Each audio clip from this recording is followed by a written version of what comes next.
सुनिए जी, नहीं करना इस कंपनी में काम। ये क्या बदतमीजी है, इस तरह से टोपी को फेंक दी। और क्यों नौकरी नहीं करनी है यहाँ पर? अरे जिस कंपनी में हमें पगार तक नहीं मिलती, हम क्या करेंगे वहाँ काम करके? क्यों काम नहीं करोगे तुम लोग? और ये ऑफिस अभी तक खोला क्यों नहीं है? हाँ, जब देखो बातें करते रहते हो। अरे साहब जी, जिस कंपनी में हमें पगार तक नहीं मिलती, वहाँ हम काम करके क्या करेंगे? 3 महीना हो गया साहब जी, 1 रुपया तक नहीं मिला है हमें। दीदी क्यों सुबह सुबह झूठ बोल रही हो? हर महीने आप लोगों की सैलरी क्लियर होती है और ये सुबह सुबह क्या बहाना ढूंढी है नया? और कोई बहाना नहीं मिला क्या आप लोगों को? नहीं साहब जी, मेरी बीवी झूठ नहीं बोल रही है। पिछले 3 महीने से हमको कोई पगार नहीं मिली है, तो इसलिए परेशान हो गई बेचारी। साहब जी, हमें लगा था कि आज नहीं तो कल पगार आने लगेगी, लेकिन 1 दिन 2 दिन 1 महीना 2 महीना 3 महीना पगार आ ही नहीं रही है।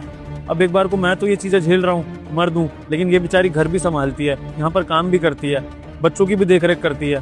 तो साहब जी, इसको तो ये बात चुभेगी ना कि इसके हाथ में अगर पैसा नहीं आएगा तो काम का। तो वो झूठ नहीं बोल रही है साहब जी, सच में हमको तनख्वाह नहीं मिल रही है 3 महीने से।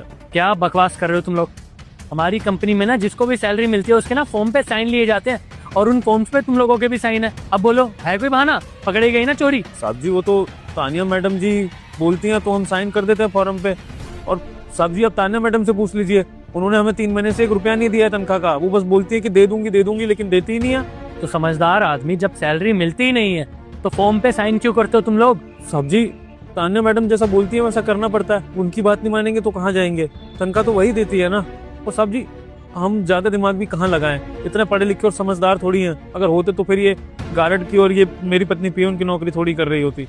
साहब जी, आपको एक सच्चाई बताऊं, अभी पिछले महीने ना इस ऑफिस का एक पियून भी गया था, आपको याद होगा, वो बिना कुछ बताए ऑफिस छोड़ गया था।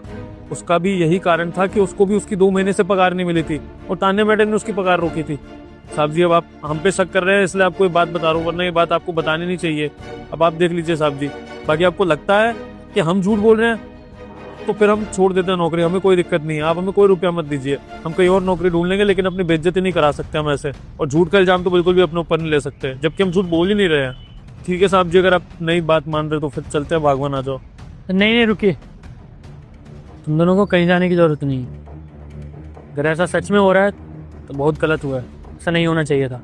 और अगर तुम लोग झूठ बोल रहे हो तो जेल में चक्की पिसवाऊंगा, याद रखना। ऑनर अपनी जेब से 10,000 रुपए निकाल कर देता है और कहता है, ये रकम तुम्हारी पूरी सैलरी तो नहीं है, लेकिन फिलहाल के लिए ये 10,000 रुपए रख लो। अगर ये वीडियो तेरी स्क्रीन पर आया है तो समझ ले धन और सुख तेरी तरफ बढ़ रहा है। अभी लाइक कर देना और चैनल को सब्सक्राइब कर देना और जाते जाते कमेंट में जय माँ लक्ष्मी लिख देना। जिन लोगों के पैसे तुमने खा लिए हैं उन्हें मैं खुद दे दूंगा, और जिनके पैसे अभी बाकी हैं उनके लिए तुरंत बैंक जाओ, पैसे निकालो और सबका हिसाब आज ही साफ करो। जल्दी